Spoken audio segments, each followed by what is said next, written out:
A good education can change anyone, but not everyone.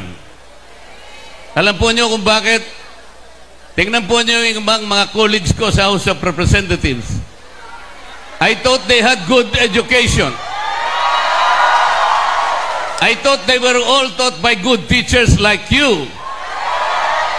I believe they have valued all our laws and our traditions, as the teachers always say during our years of education. Pero tingnan ninyo yung nangyari. I was only defending our rules in the House of Representatives.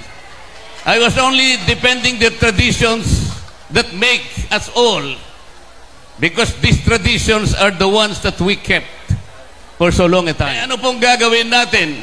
Huwag po kayong mag-alala. Marami naman po kayong tinuruan, mas marami po yung magagaling kesa doon sa mapupuro lang ulo. And it is my distinct honor and privilege to introduce our esteemed guest of honor and speaker on this very special day, a day dedicated to the true molders of our future, the teachers who mold the minds and hearts of our youth. Our guest of honor is a fellow of the Harvard Kennedy School on Developmental Leadership. He holds a master's degree in business administration from the Senior Executive Program at the University of the East. He recently earned a doctorate degree in public administration and governance from the University of the Philippines National College of Public Administration and Governance. He is a lawyer by profession with nearly 20 years of professional experience, providing pro bono legal services to the poor and vulnerable, particularly to those affected by unlawful evictions and demolitions.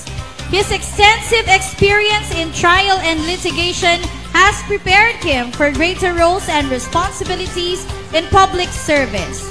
Now serving in his 6th term as a lawmaker, our guest speaker is the incumbent representative of the Sagip Party List in Congress, which advocates for the marginalized sectors of society. Sagip stands for Social Amelioration and Genuine Intervention on Poverty.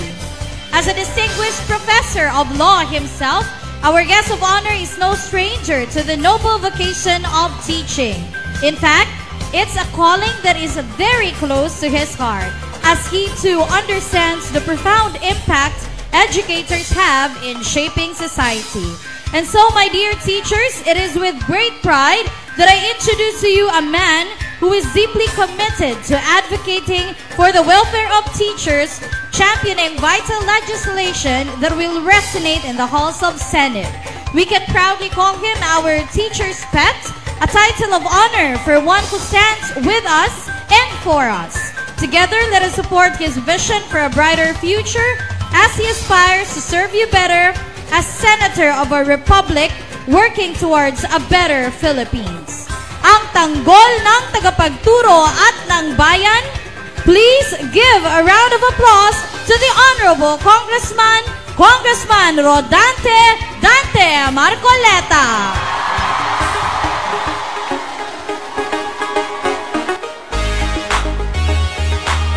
Madayaw na aga, kamayo hurot. Secretary Avalos, Senator Win Gatchalian, Governor Nino Uy, my friend Mayor Osnan, where are you? Hindi ko na po babatiin lahat yung mga opisyales na nandito ngayon, both sa Caraga or Davao Oriental, dahil binanggit na pong isa-isa ni Mayor Osnan kanina. Babatiin ko na lamang po ang mga guro na nandito ngayon, sapagkat today is the World Teachers Day.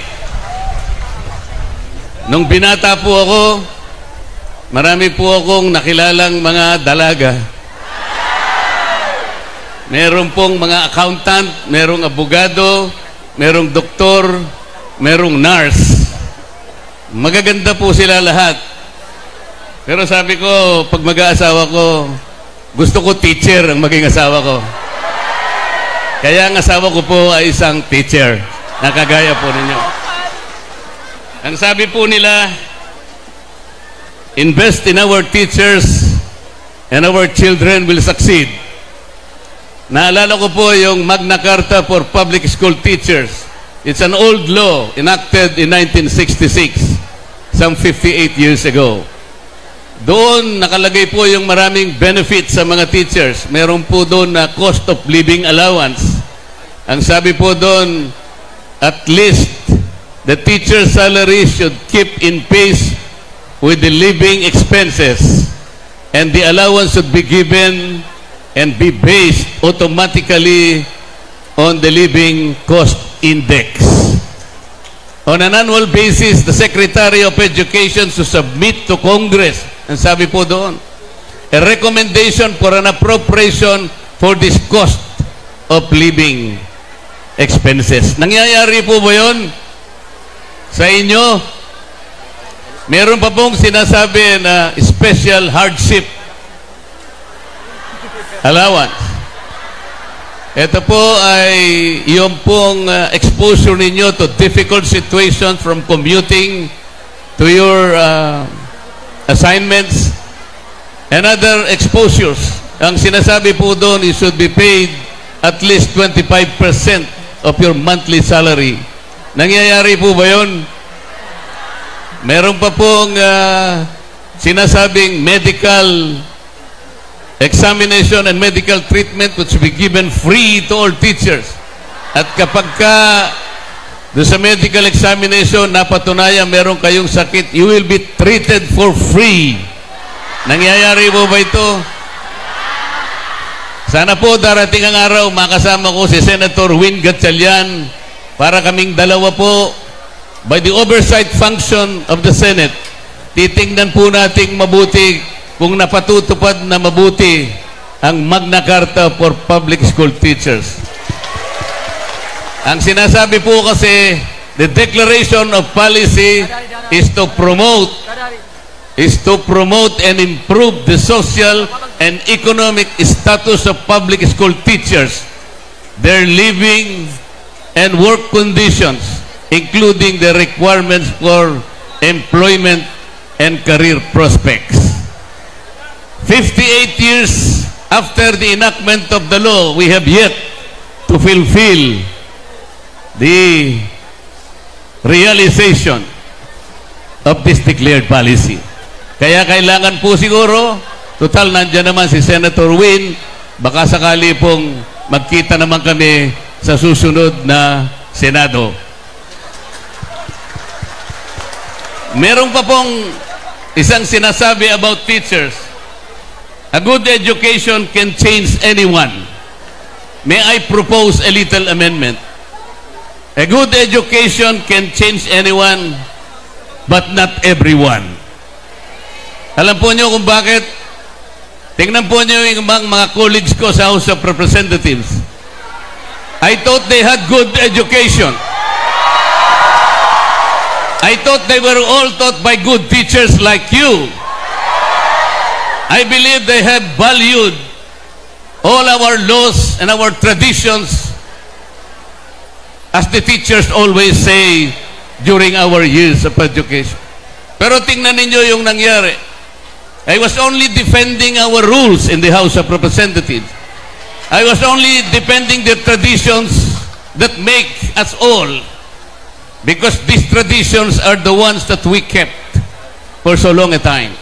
These are time-honored traditions that cannot just be discarded, cannot be erased. The office of the Vice President is not subjected to questions, and that is the well-kept tradition. Ano pong gagawin natin? Huwag po kayong mag-alala. Marami naman po kayong tinuruan, mas marami po yung magagaling kesa dun sa mapupuro lang ulo. Hindi na po ako magtatagal because we have a flight to catch up. Ang sasabihin ko lamang po sa inyo, kayo pong mga teachers, na alam ko po ang buhay nyo sapagkat ang aking may bahay ay katulad ninyo, I implore that you continue to be heroes. I came here not only to celebrate with you, I came here not only to pay tribute to you, but I came here to seek your solace, your guidance, and your inspiration to what is happening in the House of Representatives. Huwag po kayong mag-alala. Yung itinuro po nyo sa inyong magagaling na estudyante will be kept forever in our hearts. And we will fight whatever it takes. I'd like to end by saying this to the people of the municipality of Caraga and to the rest of the people of Mindanao. Gikan sa akong kasing-kasing, gihigugma ko kamong tanan. Thank you. Thank you.